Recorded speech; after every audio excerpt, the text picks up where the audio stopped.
제가 대부분의 사람들한테 물어봐요. 주식 투자 반드시 해야 됩니다. 그러면 지금 마이너스 수익률이 마이너스 20%예요. 근데 그거는 변동성이에요. 그 당시에 주식시장이 별로 안 좋은 것뿐이에요. 기업의 주식가격이 떨어졌다. 나는 계속 살 건데요. 오히려 올라가는 게 더 부담스럽잖아요. 그러니까 내가 부자처럼 보이려고 막 비싼 백 사고 뭐 자동차 뭐 이렇게 외제차 사고 가는 게 지극히 불안한 거거든요. 마음속 불안하잖아요. 저거 돈 갚아야 되죠. 카드값 갚아야 되죠. 그러다 보니까 에이 어차피 부자 안 될 바에 써버리자. 포기를 해버리죠. 그게 최악이에요. 최악이에요. 그렇지 그럴 필요 없거든. 지금부터 액션이 들어가야 돼요.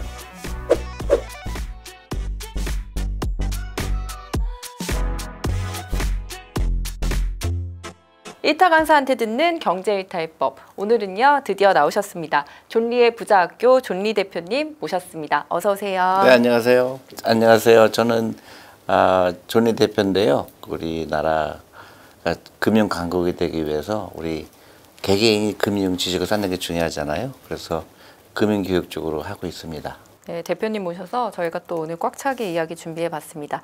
먼저 주식시장 이야기 먼저 여쭤볼까 합니다. 뭐 요즘 워낙 예측하기 어려운데 지금 가장 적합하다고 생각하는 투자 방법이 있으실까요? 주식시장은 한 번도 예측하기 쉬운 시장이 아니잖아요. 그러니까 매일 어렵고 또 매일 부정적인 뉴스가 대부분이고, 그래서 특별히 이런 때는 또 어떻게 해라, 이럴 때는 어떻게 해라, 그런 방법은 없어요. 가장 중요한 주식 투자 철학은 내 돈을 일하게 한다는 거죠. 일시킨다는 거, 그리고 내가 기업을 소유한다는 거, 그리고 가격을 맞추는 게 아니라 시간에 투자하는 거다. 그래서 일찍 투자하고 여유롭게 투자하고 빚내서 하지 말고, 이제 그거가 전부예요. 근데 사람들은 빨리 부자가 되고 싶거든요. 빨리 이거 벌고 또 저걸로 옮기고, 그러다가는 나중에 아주 본질을 잊어버리죠. 최근 이제 주식 시장을 조금 보면요, 주가를 어떤 몇몇 종목들이 조금 이끌고 있고 또 확 뛰고 있고 이런 섹터들이 좀 있잖아요. 그런 종목들에 대한 대표님 생각은 좀 어떠실까요? 그러니까 이제 그런 게 이제 유행을 타는 거거든요. 그러니까 어떤 특정 분야가 막 올라가게 되면 막 불안하잖아요. 나는 왜 저런 종목이 없지?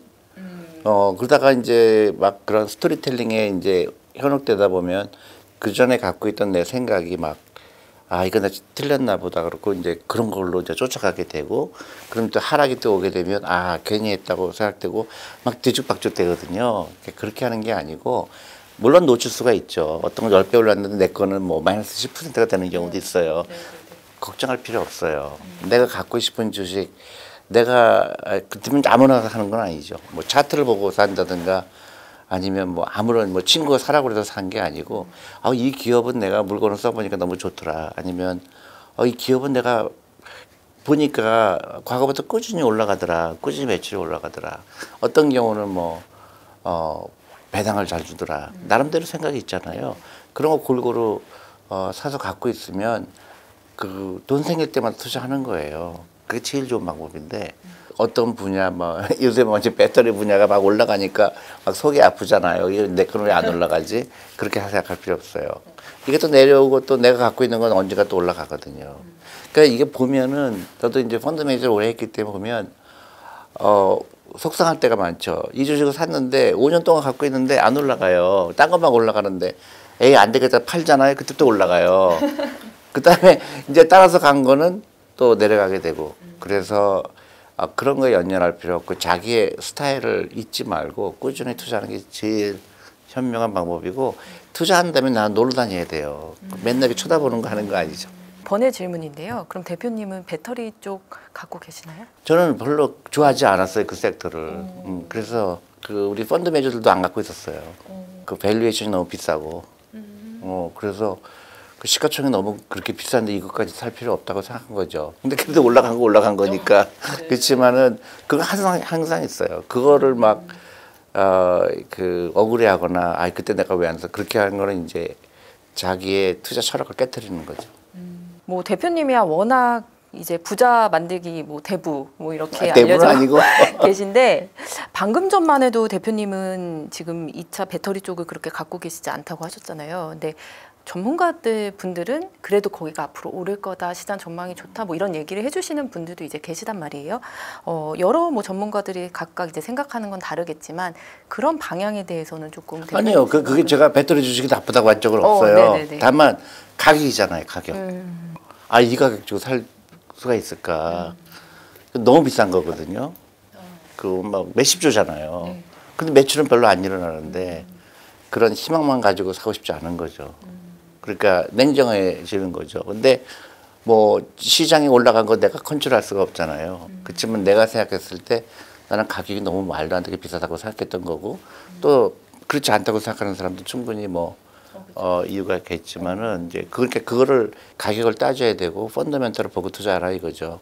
근데 내가 그걸 놓쳤다 그래서 억울해하지 말라 이거죠. 뭐 장이 안 좋다 보면 당연히 이제 매도를 좀 고민을 하게 되는데 여름 동안 이제 한참 주식을 조금 해왔던 분들이라면 매도 타이밍을 좀 매도하면 안 되죠. 사람들은 주식 투자를 사고 파는 타이밍을 맞추는 거라고 생각을 해요. 절대 그건 아니고 항상 투자가 돼 있어야 돼요. 풀리 인베스트 돼 있어야 돼요. 예를 들어서 지금 30대 중반이다. 그러면 꾸준하게 사고 파는 거 아니에요. 이제 종목을 바꿀 수는 있죠. 근데 절대 파는 거 아니에요. 그러니까 내가 이거 샀다 팔았다 하면은 내 돈이 일하다가 일 안 하다가 일하다가 일하다가 똑같아요. 날씨가 비슷하죠. 어떤 때 눈이 오고 어떤 때 비도 오고 어떤 때는 그냥 주시장이 속상할 정도로 떨어지고 그래도 그거를 꾸준하게 해야 되는 거예요. 그걸 이제 영어로 달러 코스트 에버리지라고 그러잖아요. 그래서 뭐 주식시장이 나쁘건 좋건 간에 나는 꾸준히 투자해서 20년 후에 찾겠다 하면 굉장히 여유가 있잖아요. 주식 가격이 떨어지면 싸게 살 수 있는 권리잖아요. 근데 그거를 타이밍을 맞춰서 내가 주가 지수가 2천 얼마일 때 팔고 또 어떤 때 사고 뭐 어떤 때는 30% 오르면 팔고 또 20% 손해 보면 손절매하고 그런 투자가 아니라 투기죠. 너무 단순하다고 생각할 수가 있는데 결국 그게 답이에요. 내가 일하려고 하지 말아라. 내가 주식을 샀을 때는요 그 회사의 직원들이라는 거지 왜 내가 일하려고 그래요. 내가 삼성전자 갖고 있으면 삼성 직원들이 나 돈 벌어주려고 뭐 연구도 하고 팔기도 하는데 나는 놀러 다녀야지. 그거를 왜 내 돈 넣고 또 삼성전자 주식을 가지고 오늘 사고 또 내일 팔고 내가 일하잖아요. 또 하루 종일 이거 보잖아요. 또 요새 미국 주식도 하니까 또 밤에 또 이거 보잖아요. 그런데 내가 일하는 거잖아요. 어떻게 보면 바보죠. 내가 컨트롤할 수가 없어요. 주식 투자는 변동성하고 위험이 있어요. 그건 변동성이에요. 변동성을 절대 맞출 수가 없어요. 근데 그렇다면 대표님 그냥 일단은 넣어두고 말씀하신 대로 좀 오래 두고 본다고 생각을 하고 그냥 냅두는 게 답일까요? 아니죠. 그러니까 저기 투자와 도박의 차이는 도박은 내 돈을 넣고 알 수 없는 거에 투자하잖아요. 네. 투자도 아니죠. 알 수 없는 거에 베팅을 하죠. 근데 주식은 내가 이 회사에 대해서 알 수가 있잖아요. 그죠? 매출액도 알 수 있고 배당도 알 수 있고 경영진도 알 수 있고 그걸 읽어보면 사람들이 홈페이지도 안 들어가 봐요. 예를 들어서 친구가 야, 이 주식 좋대. 그래? 그럼 들어가면 그러면 이제 들어가잖아요. 그건 굉장히 도박의 영역이고 그래? 이 기업이 그게 좋아? 그래. 그럼 내가 홈페이지 들어가 보고 이 회사가 시가총액이 얼마구나. 이 회사가 그 매출액이 얼마구나. 그동안 5년 동안 보니까 이익이 꾸준하게 올라가더라. 그 정도 보면 이 회사 갖고 있으면 10년 동안 갖고 있으면 돈이 벌겠구나. 그렇게 투자해야지. 그냥 가격을 맞추는 걸로 해갖고 나 20% 벌었어. 그러니까 얼른 팔고 또 20% 손해 보니까. 일희일비하지 말라는. 그러니까요. 그러니까 내가 일하려고 생각하면 안 돼요. 돈이 일해야 되고 기업이 일한다. 그러면 난 놀러 다니면 돼요. 대신에 가장 중요한 건 라이프 스타일을 바꾸는 거죠. 그러니까 소비하는 거를 투자로 바꿔라. 그러니까 비싼 옷 입는 거 그만하고 자동차 가능한 한 없는 게 좋고 걸어 다니고 그 돈으로 투자하고 그러면 이 투자라는 거가 그렇게 막 고민스럽고 그런 게 아니고 즐거운 거거든요. 제가 대부분의 사람들한테 물어봐요. 주식 투자 반드시 해야 됩니다. 그러면 대답이 그런 게 되게 많아요. 난 벌써 화가 났어요. 지금 수익률이 마이너스 20%예요. 근데 그거는 변동성이에요. 내가 20년 후에도 마이너스 20% 되면 그건 위험이에요. 근데 주식시장이 회사는 계속 그 이익을 창출하려고 하는데 그 당시에 주식시장이 별로 안 좋은 것뿐이에요. 근데 나는 기업을 갖고 있잖아요. 기업의 주식가격이 떨어졌다. 나는 계속 살 건데요. 오히려 올라가는 게 더 부담스럽잖아요. 내가 지금 10,000원 주고 샀는데 갑자기 20,000원이 됐어요. 좋아요, 나빠요? 전 좋을 것 안 좋죠. 전 좋을 것 그래도 그러니까 오르니까 좋을 것 같아요. 아니죠. 내가 그러니까 펀드 매니저들이 이제 갖고 있는 고민이 그런 거예요. 펀드 매니저들은 예를 들어서 어떤 종목이 되게 마음에 들어요. 아, 이거 내가 사야 되겠다. 그래서 내가 예를 들어 1,000만 불이 사야 돼요. 근데 내가 이제 한꺼번에 사지 않죠. 펀드 매니저는. 그러면 내가 한 일주일에 걸쳐서 조금씩 사야 되겠다. 이제 결정을 하잖아요. 근데 내가 1,000만 불어치 사야 되는데 한 50만 불 샀는데 갑자기 주가가 2배가 뛰었어요. 그럼 어떻게 되죠? 그러면 당연히 개인은 마찬가지죠. 나는 이거 계속 살 건데. 전 이제 근데 제가 만약에 10,000원 주고 샀는데 20,000원이 된다면 그렇게 생각하면 좋을 것 같다는 얘기예요. 아니 근데 계속 투자를 근데 한다는 그거 갖고 내 노후 개념이면 준비 되지 않잖아요. 내가 만약에 이제 50세가 넘는다 그러면 적어도 내가 한 5억 원 있어야 되겠다. 그리고 5억 될 때까지는 안 올라가는 게 좋죠. 네. 내가 지금 100만 원 투자해서 50만 원 벌었다고 해서 내 인생이 달라질 거 없잖아요. 근데 사람들은 그때 일비비를 해요. 그러니까 겁을 내고 그러다 보니까 한국의 경제 독립 비율이 세계에서 꼴찌죠. 너무 작은 거에 집착해서 그래요.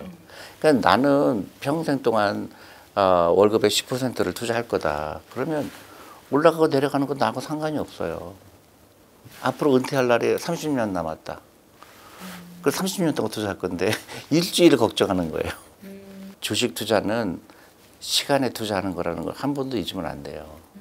시간에 투자하는 거지 내가 가격을 맞추는 게 아니에요. 예를 들어 내가 뭐 100만 원어치 어떤 주식을 샀는데 예를 들어서 주당 3만 원을 샀는데 5만 원이 됐다고 해서 항상 기쁠 일이 아니죠. 내가 50만 원 번 거가 그렇죠. 내 인생을 그렇죠. 내 인생이 달라질 게 없잖아요. 그러니까 그런 가격이 올라가고 내려가는 거에 연연할 필요 없다. 대표님은 특히 이제 주식 투자의 복리를 좀 강조하시는 걸로 유명한데 그 부분에 대해서 조금 더 자세히 그러니까 부탁드릴게요. 시간에 투자하는 거잖아요. 그러니까 복리라는 거는 번 거를 또 그거까지 포함해서 벌잖아요. 그러니까 복리가 예를 들어서 이 기업이 1년에 이익을 10%씩 나고 있다 그러면 1년에 10%씩 복리거든요. 그러니까 처음에는 뭐 그렇게 크지 않아 보이지만 그게 5년, 10년으로 가다 보면 이게 이제 컴파운드가 돼요. 막 그 눈사람이 만드는 것처럼. 그래서 워런 버핏이 이렇게 부자가 된 이유가 진짜 지금의 워런 버핏의 부가 60세 이상 번 게 대부분이에요. 그러니까 초등학교 4학년부터 60세까지 이게 이제 그래프가 이렇게 되다가 나중에는 이렇게 되거든요. 그래서 이거를 복리라는 개념으로 주식 투자를 해라. 그러니까 단기간에 올라가고 내려가는 거는 나하고는 전혀 의미가 없다. 일주일 동안 차트가 어떻고 3개월 차트가 그거는 너무너무 도박의 영향이에요. 그러니까 내가 이 기업을 내가 왜 갖고 싶었냐, 매출액이 올라간다든가 경영진이 좋다든가 이러한 철학적인 걸 가지고 접근해야죠. 그래서 저는 이제 그 부자학교에서 이제 그런 주부 투자 클럽 같은 걸 하거든요. 그래서 제가 얘기를 하죠. 반드시 적어봐라. 내가 오늘 어떤 주식을 10주를 산다 그러면 그걸 일기처럼 써라. 왜 샀는지. 그래서 주식 일기 같은 그렇죠. 거요? 그래서 내가 예를 들어서 10주를 오늘 샀는데 A, B, C라는 이유로 이 주식을 샀다. 그러면 이제 주가가 올라갈 수도 있고 떨어질 수도 있잖아요. 그래서 6개월 해서 봐서 그 주가를 비교해 보는 거예요. 보니까 내가 3만 원 주고 샀는데 6만 원 됐어요. 사람들 막 팔고 싶잖아요. 다시 돌아가 보는 거예요. 옛날에 내기 쓸 때 왜 샀지? 아, 그때 이런 이유로 샀지. 팔 이유가 없구나. 이제 그런 훈련을 해야 돼요. 그러면 펀더멘탈을 보는 이제 시각이 생기죠. 일단 뭐 이제 연말이 얼마 안 남았습니다. 근데 뭐 워낙 뭐 여러 지정학적 요소도 많고 변수도 많고 투자를 하기에 여러 가지 뭐 상황이 있어서 투자자들이 혼란스러울 것 같은데 이럴 때 조금 어떻게 했으면 좋겠다. 그러니까 혼란한 이유가 가격을 보기 때문에 그래요. 그럼 아예 대표님이 생각하실 때도 월급의 한 일정 부분을 아까 말씀하신 대로 그렇죠. 투자한다고 생각하고 넣어두고 아 나는 이걸 노후 자금으로 쓸 거야 이런 그렇죠. 식으로 두란 얘기신 거죠? 그러니까 특히 월급쟁이들은 여유가 없잖아요. 그러니까 순서를 바꿔야 돼요. 대부분의 월급쟁이들은 어떻게 해요? 월급 받으면 옷 사고 카드값 갚고 놀러 가고 이제 맨 마지막 남은 돈으로 이제 노후 준비해야지. 없지. 그죠? 그러니까 순서를 바꿔야 돼요. 그러니까 월급을 받으면 10%에서 15%는 무조건 나 없는 돈이다. 이 돈으로 투자하고 나머지는 그때부터 쓰는 거예요. 그러니까 내가 300만 원을 벌던 500만 원을 벌건 뭐 1000만 원을 벌건 월급의 저는 15% 해야 된다고 봐요. 근데 처음 주식을 하지 말고 연금저축펀드 계좌를 열어야 돼요. 그래서 그 계좌는 55세까지 유지해야 되는 의무사항이 있기 때문에 내가 혹시 돈이 생겨도 자동차 사고 싶잖아요. 그걸 다 여행 가는 거 다 끊어야 되죠. 연금저축펀드가 1년에 1,800만 원까지 할 수 있잖아요. 그러면 1,800만 원이 10년 되면 1억 8천이라는 거잖아요. 아니 그럼 여기다가 다 넣을 수는 없. 다 넣어도 되죠. 그러니까 월급의 10% 나는 다 넣으라고 그래요. 그래서 거기에 ETF 같은 거 있잖아요. 그거 사는 게 제일 낫죠. 그리고 개별 주식은 뭐 굳이 안 해도 돼요. ETF 사도 돼요. 요즘에 뭐 그러니까 사람들은 막 빨리 부자가 되고 싶거든요. 네, 빨리 그래서 종목 하나 찍어줘. 그래, 이걸로 그냥 몰빵해갖고서는 빨리 이 돈을 투자해서 가장 효율적으로 돈을 어떻게 하면 그런 일 안 일어나요. 그런 생각을 아무래도 그러니까 많이 하니까. 그 항상 얘기하는 게 시간에 투자해라. 그러니까 현명한 영리해야 되거든요. 영리하지를 못해요 사람들이. 왜? 욕심 때문에. 맞아요. 그래서 우리 도박하면 다 망하죠. 주식도 망하는 거예요. 그러니까 사람들이 다 아이 주식하면 안 돼 그렇게 얘기하잖아요. 그게 이제 금융 문맹이라고 그러죠. 문맹인 거예요. 그래서 월급의 10%, 15% 나름대로 룰을 정하는 거죠. 돈 생기면 무조건 연금저축펀드에 내 돈을 집어넣는다. 그리고 나머지 갖고 쓴다. 카드 없애야 되고. 나를 위해서 쓰는 돈은 이제 없어야 돼요. 나의 노후를 위해서 써야지. 소비를 통한 행복은 하루 가요. 그건 맞아요. 근데 투자라는 행복은 평생 가요. 그게 현명함인 거예요. 그러니까 내가 부자처럼 보이려고 막 비싼 백 사고 뭐 자동차 뭐 이렇게 외제차 사고 가는 게 지극히 불안한 거거든요. 마음속 불안하잖아요. 저거 돈 갚아야 되죠. 카드값 갚아야 되죠. 그러다 보니까 이제 또 하는 젊은 사람들이 에이 어차피 부자 안 될 바에 써버리자. 포기를 해버리죠. 그런 마음도 많은 것 같아요. 그게 최악이에요. 최악이에요. 그럴 필요 없거든. 지금부터 액션이 들어가야 돼요. 나한테 가장 빨리 나를 가난하게 만드는 게 뭘까? 자동차예요. 결혼한 분들은 사교육비 그거 끊어야 되겠죠. 엄마 나 이거 저기 해줘요. 그럼 엄마는 무조건 해주잖아요. 엄마는 야 저 돈 많이 들 텐데 할 때 아이는 그걸 모르잖아요. 그럼 아이한테 좀 오픈해서 아니 아이랑 같이 해야죠. 의논해야죠. 어렸을 때부터 그런 거 안 가르쳐줘요. 그래서 엄마가 아이한테 걱정하지 마. 왜냐면 너무 돈돈거리면서 아니 돈돈 해야죠. 학원비가 100만 원이면 어떻게 빚을 내서라도 100만 원 해주려고 그러잖아요.